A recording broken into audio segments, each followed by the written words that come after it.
जय गुरुदेव। गायत्री साधना से करे पापों की मुक्ति। गायत्री की अनंत कृपा से पतितों को उच्चता मिलती है और पापियों के पाप नाश होते हैं। इस तथ्य पर विचार करते हुए हमें यह बात भली भांति समझ लेनी चाहिए कि आत्मा सर्वथा स्वच्छ, निर्मल, पवित्र, शुद्ध, बुद्ध और निर्लिप्त है। श्वेत कांच या पारदर्शी पात्र अपने आप में स्वच्छ होता है, इसमें कोई रंग नहीं होता, पर उस पात्र में किसी रंग का पानी भर दिया जाए तो उसी रंग का वह दिखने लगेगा। साधारणतः उसे उसी रंग का पात्र कहा जाएगा। इतने पर भी पात्र का मूल सर्वथा रंग रहित ही रहता है। एक रंग का पानी उच्च होता है और उस कांच के पात्र में भरा हुआ है। उसे फैलाकर यदि दूसरे रंग का पानी भर दिया जाए तो फिर इस परिवर्तन के साथ ही पात्र दूसरे रंग का दिखाई देने लगेगा। मनुष्य की यही स्थिति है। आत्मा स्वभावतः निर्विकार है, पर उसमें जिस प्रकार के गुण, कर्म, स्वभाव भर जाते हैं वह उसी प्रकार की दिखाई देने लगती है। गीता में कहा गया है कि विद्या, विनय संपन्न ब्राह्मण, गौ, हाथी, कुत्ता तथा चंडाल आदि को जो समत्व बुद्धि से देखता है वह पंडित है। इस समत्व का रहस्य यह है कि आत्मा सर्वथा निर्विकार है। उसकी मूल स्थिति में परिवर्तन नहीं होता। केवल मन, बुद्धि, चित्त, अहंकार का अंतःकरण चतुष्टय रंगीन विकारग्रस्त हो जाता है, जिसके कारण मनुष्य अस्वाभाविक विपिन्न विकृत दशा में पड़ा हुआ प्रतीत होता है। इस स्थिति में यदि परिवर्तन हो जाए तो आज के दुष्ट का कल की संत बन जाना कुछ भी कठिन नहीं है।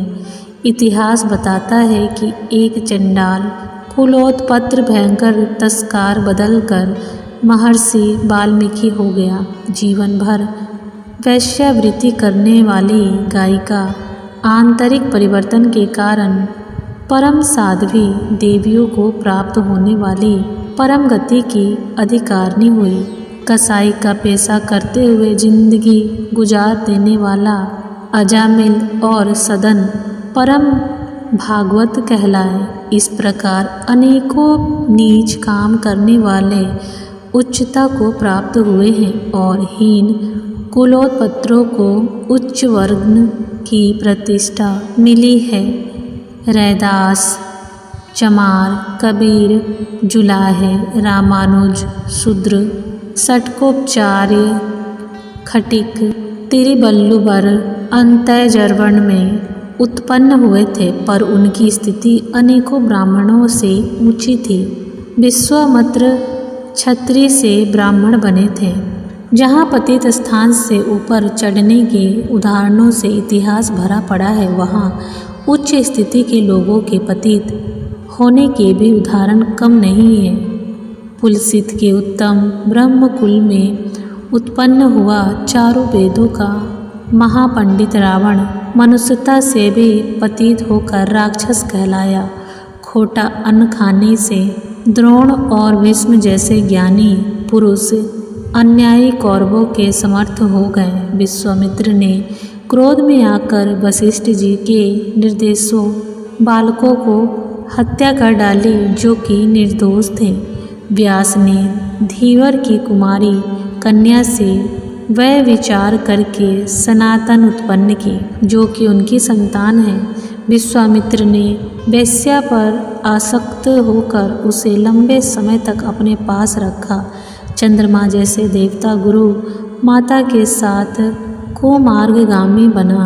देवताओं के राजा इंद्र को वह विचार के कारण शाप का भाजन होना पड़ा। ब्रह्मा अपनी पुत्री पर ही मोहित हो गए। ब्रह्मचारी नारद मोहग्रस्त होकर विवाह करने को स्वयंवर में पहुँचे। सड़ी गली काया वाले वयोवृद्ध चयवन ऋषि को सुकुमारी सुकन्या से विवाह करने की सूझी। बलि राजा के दान में भांजी मारते हुए शुक्राचार्य ने अपनी आंख गंवा दी। धर्मराज युधिष्ठिर तक ने अश्वत्थामा मरने की पुष्टि करके अपने मुख पर कालिख पोती और धीरे से नरोबा कुंजरोबा गुनगुनाकर अपने को छज्ज से बचाने की प्रवंचा की। कहा तक कहें किस किस की कहें। इस दृष्टि से इतिहास देखते हैं तो बड़े बड़ों को स्थानच्युत हुआ पाते हैं। इससे प्रकट होता है कि आंतरिक स्थिति में हेर फेर हो जाने से भले मनुष्य बुरे और बुरे मनुष्य भले बन जाते हैं। शास्त्र कहता है कि जन्म से सभी लोग शूद्र पैदा होते हैं, पीछे संस्कार के प्रभाव से वे द्विज बनते हैं। असल में यह संस्कार ही है जो शूद्र को द्विज और द्विज को शूद्र बना देता है। गायत्री के तत्व ज्ञान को हृदय में धारण करने से ऐसे संस्कारों की उत्पत्ति होती है जो मनुष्य को एक विशेष प्रकार का बना देता है। उस पात्र में भरा हुआ पहला रंग निवृत्त हो जाता है और उसके स्थान पर नील वर्ण परिलक्षित होने लगता है। प्राचीन इतिहास पर दृष्टिपात करने से प्रतीत होता है कि अनेक महापुरुषों को भी धर्म की स्थूल मर्यादाओं का उल्लंघन करना पड़ा है। लोकहित, धर्म वृद्धि और अधर्म नशा की सद्भावना के कारण उन्हें वैसा पापी नहीं बनना पड़ा जैसे कि वही काम करने वाले आदमी को साधारणतः बनना पड़ता है। भगवान विष्णु ने भस्मासुर से शंकर जी के प्राण बचाने के लिए मोहिनी रूप बनाकर उसे छला और नष्ट किया। समुद्र मंथन के समय अमृत घट के बंटवारे में जब देवताओं और असुरों में झगड़ा हो रहा था तब भी विष्णु ने माया मोहिनी रूप बनाकर असुरों को धोखे में रखा और अमृत देवताओं को पिला दिया। सती वृंदा का सतीत्व डिगाने के लिए भगवान ने जालंधर का रूप बनाया था। राजा बलि को ठगने के लिए बावन का रूप धारण किया था। पेड़ की आड़ में छिपकर राम ने अनुचित रूप से बाली को मारा था। महाभारत में धर्मराज युधिष्ठिर ने अश्वत्थामा की मृत्यु का छलपूर्वक समर्थन किया। अर्जुन ने शिखंडी की ओट में खड़े होकर भीष्म को मारा। कर्ण का रथ कीचड़ में गट जाने पर भी उसका वध किया और घोर दुर्भिक्ष में क्षुधा पीड़ित होने पर भी विश्वामित्र ऋषि ने चंडाल के घर से कुत्ते का मांस लाकर खाया। प्रहलाद का पिता की आज्ञा का उल्लंघन करना, विभीषण का भाई को त्यागना, भरत का माता की भर्त्सना करना, बलि का गुरु शुक्राचार्य की आज्ञा न मानना, गोपियों का परपुरुष कृष्ण से प्रेम करना, मीरा का अपने पति को त्याग देना, परशुराम जी का अपनी माता का सिर काट देना आदि कार्य साधारणतः अधर्म प्रतीत होते हैं, पर इनके कर्ताओं ने सदुद्देश्य से प्रेरित होकर किया था। इसलिए धर्म की सूक्ष्म दृष्टि से यह कार्य पातक नहीं गिने जाते। शिवाजी ने अफजल खां का वध कूटनीतिक चतुराई से किया था। भारतीय स्वाधीनता के इतिहास में क्रांतिकारियों ने ब्रिटिश सरकार के साथ जिस नीति को अपनाया था उसमें चोरी, डकैती, जासूसी, हत्या, कत्ल, झूठ बोलना, छल, विश्वासघात आदि ऐसे सभी कार्य का समावेश हुआ था जो मोटे तौर से अधर्म कहे जाते हैं, परंतु उनकी आत्मा पवित्र थी। असंख्यात दीन दुखी प्रजा की करुणाजनक स्थिति से द्रवित होकर अन्यायी शासकों को उलटने के लिए ही उन्होंने ऐसा किया था। कानून उन्हें भले ही अपराधी बताते पर वस्तुतः वे कदापि पापी नहीं कहे जा सकते। अधर्म का नाश और धर्म की रक्षा के लिए भगवान को युग युग में अवतार लेकर अगणित हत्याएं करनी पड़ी है और रक्त की धार बहानी पड़ी है। इसमें पाप नहीं होता। सदुद्देश्य के लिए किया हुआ अनुचित कार्य भी उचित के समान ही उत्तम माना गया है। इस प्रकार के प्राण बचाने के लिए अपने को जोखिम में डालकर उन अत्याचारियों का वध कर देता है तो वह पुण्य है। हत्या तीनों ने की, पर तीनों की ही हत्याएं अलग अलग परिणाम लाती है। तीनों हत्याएं डाकू, न्यायाधीश एवं आतताई से लड़कर उसका वध करने वाले समान रूप से पापी नहीं गिने जा सकते। पापियों की सूची में जितने लोग हैं उनमें से अधिकांश ऐसे होते हैं जिन्हें उपयुक्त किन्हीं कारणों से अनुचित कार्य करने पड़े। पीछे वे उनके अभाव में आ गए। परिस्थितियों ने, मजबूरियों ने, आदतों ने उन्हें लाचार कर दिया और वे बुराई की ढालू सड़क पर फिसलते चले गए। यदि दूसरे प्रकार की परिस्थितियाँ, सुविधाएं उन्हें मिलती, ऊंचा उठाने वाले और संतोष देने वाले साधक मिल जाते तो निश्चय ही वे अच्छे बने होते। कानून और लोकमत चाहे किसी को कितना भी दोषी ठहरा सकता है। स्थूल दृष्टि से कोई आदमी अत्यंत बुरा हो सकता है, पर वास्तविक पापियों की संख्या इस संसार में बहुत कम है। जो परिस्थितियों की वश बुरे बन गए हैं उन्हें भी सुधारा जा सकता है, क्योंकि प्रत्येक की आत्मा ईश्वर का अंश होने के कारण तत्वतः पवित्र है। बुराई उसके ऊपर छाया मैला है। मैले को साफ करना ना तो असंभव है ना कष्ट साध्य, वरन यह कार्य आसानी से हो सकता है। कई व्यक्ति सोचते हैं कि हमने अब तक अपने पाप किए हैं जो अनगिनत है, इतनी बुराइयां की है। हमारे प्रकट और अप्रकट पापों की सूची बहुत बड़ी है। हम अब सुधर नहीं सकते। हमें ना जाने कब तक नरक में सड़ना पड़ेगा। हमारा उद्धार और कल्याण अब कैसे हो सकता है? ऐसा सोचने वालों को जानना चाहिए कि सन्मार्ग पर चलने का प्रण करते ही उनकी पुरानी मैली कुचैली पोशाक उतर जाती है, जो पोशाक की तरह उनके ऊपर चढ़ी होती है, और उसमें भरे हुए जुए भी उसी में रह जाते हैं। पाप वासनाओं का परित्याग करने और उनका सच्चे हृदय से प्रत्यक्ष करते रहने से पिछले पापों के बुरे फलों से छुटकारा मिल सकता है। केवल वे परिपक्व प्रारब्ध कर्म जो इस जन्म के लिए भाग्य बन चुके हैं उन्हें तो किसी रूप में भोगना पड़ता है। इसके अतिरिक्त जो प्राचीन या आजकल के ऐसे कर्म हैं जो अभी प्रारब्ध नहीं बने हैं, उनका संचित समूह नष्ट हो सकता है। जो इस जन्म के लिए दुखदायी भोग है वह भी इसकी बहुत हल्का हो जाता है, और वे कष्ट बिना अधिक दुख दिए चिन्ह पूजा मात्र थोड़ा सा कष्ट दिखाकर सहज ही शांत हो जाते हैं। कोई मनुष्य अपने जीवन का अधिकांश भाग कुमार्ग में व्यतीत कर चुका है या बहुत सा समय निरर्थक बिता चुका है, तो इसके लिए केवल दुख मनाने, पछताने या निराश होने से कुछ प्रयोजन सिद्ध ना होगा।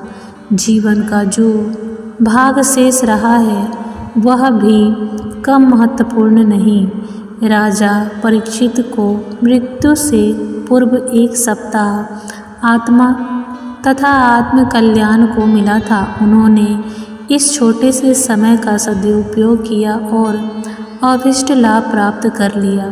सूरदास को अपने जन्म भर की व्यभिचारी आदतों से छुटकारा मिलने पर जो नहीं मिला ना देखा, लेकिन जैसे उनके छुटकारा मिलते ना देखकर अंत में आंखें फोड़ लेनी पड़ी थी। तुलसीदास का कामातुर होकर रातों रात ससुराल पहुंचना और परनाले में लटका हुआ सांप पकड़कर स्त्री के पास जीवन का अधिकांश भाग बुरे कार्यों में व्यतीत करने के उपरांत सत्य पथगामी हुए और थोड़े से ही समय में योगी और महात्माओं को प्राप्त होने वाली सद्गति के अधिकारी हुए हैं। यह एक रहस्य तथ्य है कि मंदबुद्धि, मूर्ख, डरपोक, कमजोर तबीयत के सीधे कहलाने वाले की अपेक्षा वे लोग अधिक जल्दी आत्मोन्नति कर सकते हैं जो अब तक सक्रिय, जागरूक, चैतन्य, पराक्रमी, पुरुषार्थी एवं बदमाश रहे हैं। कारण जिसे यह है कि मंद चेतना वाले में शक्ति का स्रोत बहुत ही न्यून होता है। वे पूरे सदाचारी और भक्त रहे तो भी मंद शांति और शक्ति के कारण उनकी प्रगति अत्यंत मंद गति से होती है। पर जो लोग शक्तिशाली हैं, जिनके अंदर चैतन्यता और पराक्रम का निर्झर तूफानी गति से प्रभावित होता है, वे जब भी जिस दिशा में भी लगेंगे उधर ही सफलता का ढेर लगा देंगे। अब तक जिन्होंने ने बदमाशी में अपना झंडा बुलंद रखा है, वे निश्चय ही शक्ति संपन्न तो हैं, पर उनकी शक्ति को मार्गगामी रही है। यदि वह शक्ति सतपथ पर लग जाए तो उस दिशा में भी आश्चर्यजनक सफलता उपस्थिति कर सकते हैं। गधा 10 वर्ष में जितना बोझ उठाता है, हाथी उतना एक दिन में ढो सकता है। आत्मोन्नति भी एक ऐसी पुरुषार्थ है जिस मंजिल पर भी वे ही लोग शीघ्र पहुंच सकते हैं जो पुरुषार्थी हैं, जिनके स्नायुओं में बल और मन में अदम्य साहस तथा उत्साह है। जो लोग पिछले जीवन में कुमार्गामी रहे हैं, बड़ी अटपटांग गड़बड़ करते रहते हैं, वे भूल हुए पथ भ्रष्ट हो अवश्य हैं, पर इस गलत प्रक्रिया द्वारा भी उन्होंने अपनी चैतन्य, बुद्धिमत्ता, जागरूकता और क्रियाशीलता को बढ़ाया है। यह बढ़ोतरी एक अच्छी पूंजी है। पथ भ्रष्टता के कारण जो पाप उसने बन पड़े वे पश्चाताप और दुख के हेतु अवश्य है, पर संतोष की बात इतनी है कि उस कटीले, पथिराले, लुहान करने वाले, ऊबड़ खाबड़ दुखदायी मार्ग में भटकते हुए भी मंजिल की दिशा में ही यात्रा की है। यदि अब संभल जाए और सीधे राजमार्ग से सतोगुनी आधार से आगे बढ़ा जाए तो पिछला उलूल जुलूल कार्यक्रम भी सहायक ही सिद्ध होगा। पिछले पाप नष्ट हो सकते हैं। कुमार्ग पर चलने से जो घाव हो गए हैं वे थोड़ा दुख देकर शीघ्र अच्छे हो सकते हैं। उनके लिए चिंता एवं निराश की कोई बात नहीं, केवल अपनी रुचि और क्रिया को बदल देना है। यह परिवर्तन होते ही बड़ी तेजी से सीधे मार्ग पर प्रगति होने लगेगी। दूरदर्शी तत्वज्ञों का मत है कि जब बुरे आचरणों वाले व्यक्ति बदलते हैं तो आश्चर्यजनक गति से सन्मार्ग में प्रगति करते हैं और सफलतापूर्वक स्वल्प काल में ही सच्चे महात्मा बन जाते हैं। जिन विशेषताओं के कारण वे सख्त बदमाश हो गए थे, वे ही विशेषताएं उन्हें सफल संत बना देती है। गायत्री का आश्चर्य। जो गायत्री का आश्रय लेने से बुरे, बदमाश और दुराचारी स्त्री पुरुष भी स्वल्प काल में सन्मार्गगामी और पाप रहित हो सकते हैं।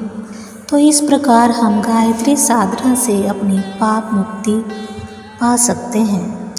जरूरी है अपने अंदर विश्वास और श्रद्धा लाने की, जिससे हम अपने अंदर सुधार ला सकें, परिवर्तन ला सकें। यही है सच्चे जीवन जीने की कला, जिसमें हम खुद के ऊपर काम कर सकें और बुराइयों पे अच्छाइयों की जीत ला सकें। हमारे जीवन में बहुत से ऐसे भटकाव आते हैं जहां हमें खुद समझ में नहीं आता कि हम सही हैं या गलत हैं, हम सही कर रहे हैं या गलत कर रहे हैं। लेकिन जैसे ही हम एक सही गुरु के शरण में जाते हैं तो उनके सन्मार्ग से हमें जीवन जीने को एक नई दिशा मिलती है। ज़रूरी है तो सिर्फ हमें उस पे काम करने की।